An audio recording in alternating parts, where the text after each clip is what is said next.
Hey everyone and welcome back to our vlog, and today we are happy to have Shirley of Keto Coach DXB. She'll be answering questions about keto, the keto lifestyle, and the benefits of living the keto lifestyle and why do you need a keto coach. Thank you, Shirley, for accepting my invitation to be on our vlog today.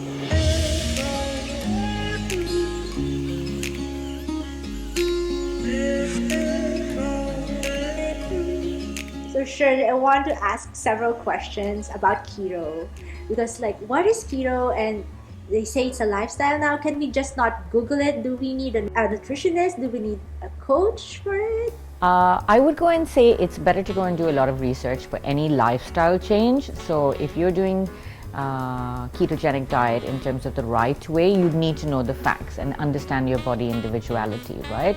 So when I started keto as well, I did the keto Google version and included a lot of bacon and eggs and avocado and steak, where I got completely bored of it. But my biggest reason for going to a nutritional coach was because I was stalling. I realized I was losing my hair. I didn't have as much energy. And the good thing that I learned from her and how she's inspired me today to want to be a coach is that she's taught me how to make ketogenic diet as a lifestyle. It suits my palate. I love a lot of Asian cooking. I love spicy food. So even when I'm cooking, like in terms of Thai or Indian or Korean, I can still adapt it and make it ketofied. So she's taught me how to go and do that, right? How do I make this diet?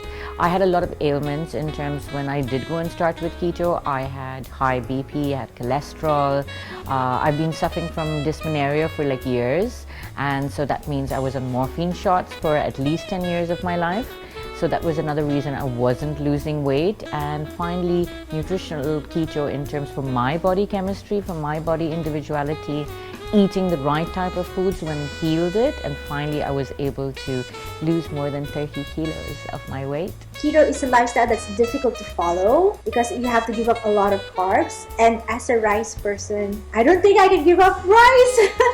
What would you suggest, and what's the benefits of keto lifestyle, and how can I adapt it even if I love rice? Let me go and answer, how do you adapt keto? So what is keto? Keto is very much of a protein, fat diet, and a lot of people go and mistake that they don't need to go and eat vegetables. So it's a lot of whole food, right? So you can have rice. Instead of rice, you can have cauliflower rice. There's konjac noodles, konjac rice in the market. There are a lot of different suppliers today, compared to when I started 4 years ago. So you can go and adapt your taste buds and replace it. Trust me, I love my rice with my curries and stews and my Thai green curry. I need to go and have it, right? So you can go and adapt it and go and make it. Cauliflower can be a lot of things and go and fill. So when it comes to things like somebody going and having cholesterol or hypertension or a hormonal issue, this is where a nutritionist or coach would go and come into the picture, because we base the diet based on your body individuality. So example, someone who does go and have cholesterol, you would go and think, oh, I don't need to go and have eggs because eggs is going to give me cholesterol, right? Wrong. It's the other aspects of the diet that actually goes and puts in play, which is the nuts and the cheese. So when you do a lot of the social media Googling, you'll go and see cheese and nuts and nut flours and keto treats on baked goods are used. So for someone with cholesterol, that's going to be a trigger point and not advisable. Also, my husband is interested in this keto lifestyle, but he has high cholesterol, and we don't want to just Google things up. So since your in-depth question is regarding about cholesterol in particular, especially when it concerns your husband, I would suggest you go and visit the website cholesterolcode.com. It gives you a lot of insight, and there's up to a number of research from really qualified doctors who would go and tell you cholesterol does not come from your meats. It's not from your pork or your ribeye or your eggs. It's actually from the carbs that you're going and adding onto the diet, right? And it's the sugars, it's the refined sugars. So when you're going and doing the ketogenic diet, and if you do have high cholesterols, you want to change the type of omega that you're going and having. So you would have more fish, you'd have your steak, you'd still have your eggs and everything, but you wouldn't go and have almond flour a lot or cheese or coconut flour, a lot of these treats, the monk fruit sugar, you would keep your glycemic index really stable and standard. So that way, when you're going and starting cholesterol patients, like for my clients, I go and start them a lot of greens, they meet their net carbs. Vegetables is very important factor when it comes to the ketogenic diet. A lot of people go and think that if I can go and if it's a no carb diet, I can avoid all of the carbs, I can avoid all the vegetables, and I'm going to lose weight faster. No, that's not how it works. So when it comes to cholesterol, you need to go and keep in mind what are the foods that you're eating. And this is the reason why a nutritionist does go and exist, because like we work on a client based on the individuality. Are they male, female? What is their age group? What are the hormonal issues that they might go and have? How many kids? What is their lifestyle? And this is how we come across with the food plan. So what are the factors do we need to consider before we start a keto lifestyle? All right, so one of the main advice that I would go and give you is to check you in terms of your electrolytes. So 3 electrolytes that every human being does need on a diet and is very depleted is magnesium, sodium, and potassium. So magnesium would be from either a good multivitamin or magnesium citrate, aspartate, depends on the person's body type. Your second thing that you would go and do is sodium, and so that's changing everything from refined salt to using pink salt, the pink Himalayan salt, black salt, sea salt. This is where you're going to get a lot more sodium. And people go and say, okay, because I have hypertension, I need to go and avoid it. They probably need less, but every human being needs sodium to go and function. And the third one would be potassium. So this is where vegetables are really important. When we talk about 20 net carbs, that's like me going and having today a full avocado in the morning. I had a full bowl of salad with tuna, with olives, rocket leaves, baby spinach, lemon juice, olive oil, and in total I think for quite a large bowl with lettuce, cherry tomatoes, olives that I went and added on top, and it was quite a large bowl of salad. And tonight I'm going to have like cauliflower rice, and I'm going to have parsley with lemon. So that's a lot of vegetables in a complete day, and that's really essential because that goes and keeps your electrolyte of potassium high. So that's my first tip to you. My second tip is to go and check your labels. So you go and see like mayo is keto or bacon is keto. The ingredients do go and matter, so go and choose whole foods. Try to go and avoid things with hidden sugars, hidden carbs, things pretending to be organic but are not really healthy for you. And the best part about the ketogenic diet, it's safe for everyone. It's safe for your kids, it's safe for your family because you're eating good oils, you're having good salts, you're eating cleaner ingredients now. So that's the big change that you go and have. Well, with the current crisis, does changing to a keto lifestyle affect my pocket? Because avocados are more expensive. Is cauliflower rice more expensive than normal rice? Not at all. In fact, living a ketogenic diet is actually more pocket friendly for you because you're not eating as much, you're not buying as much junk. So imagine a packet of crisps, you're spending roughly between 4 to 6 to 8 dirhams.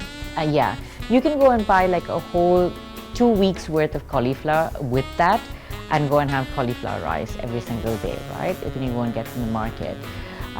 Instead of going and buying like Cokes, fizzy drinks, chocolates, think about the amount. So roughly on an average person, we spend about anywhere between 20 to 40 dirhams a day on junk food. All of that is eliminated and you're investing in good quality type of food. So if you go and calculate that, in the long run, it will be cheaper.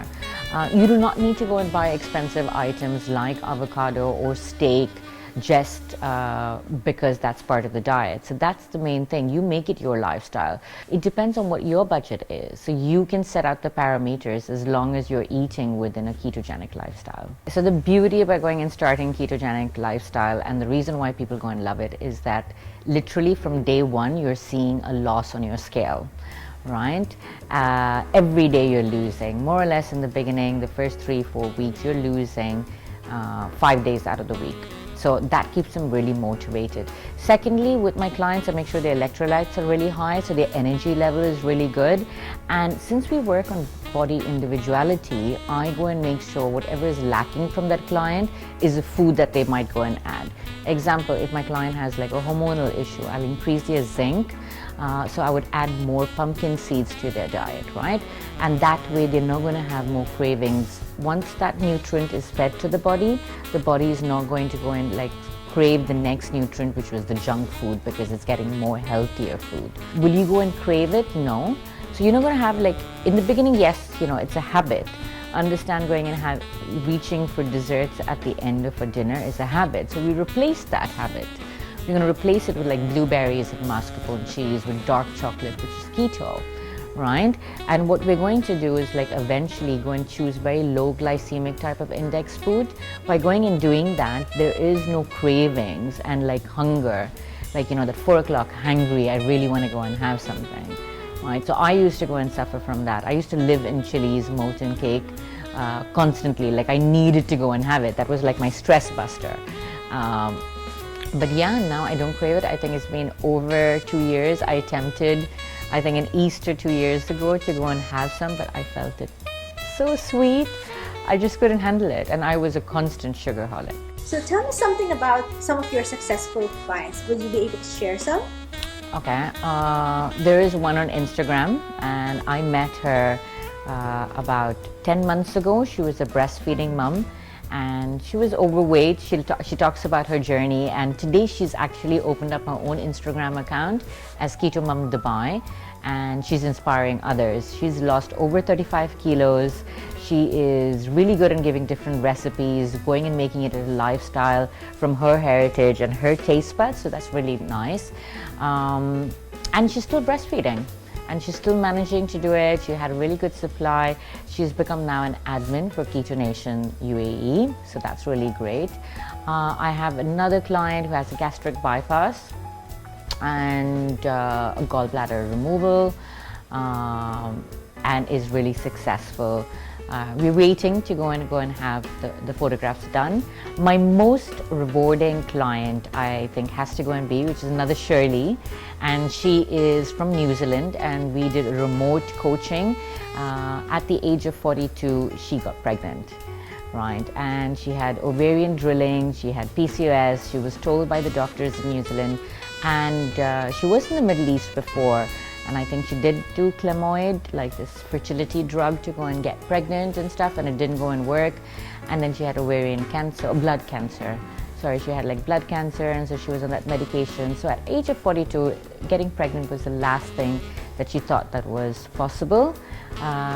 But 4 months into the journey, she got pregnant, and she just delivered in May a baby girl, Isabella. So that is my most prominent story compared to like the cholesterol reversals or the PCOS reversals. Yeah, so I've had about 8 pregnancies, but this is my most touching one. That is great. So will you be able to tell our viewers, tell our followers where they can reach you and how will they contact you? So you can contact me on Keto Coach DXB. I'm on Instagram and I'm on Facebook. Please go and like PM me, ask me questions. I'm also the head coach, nutritionist for Keto Nation UAE, which has over 10,000 members.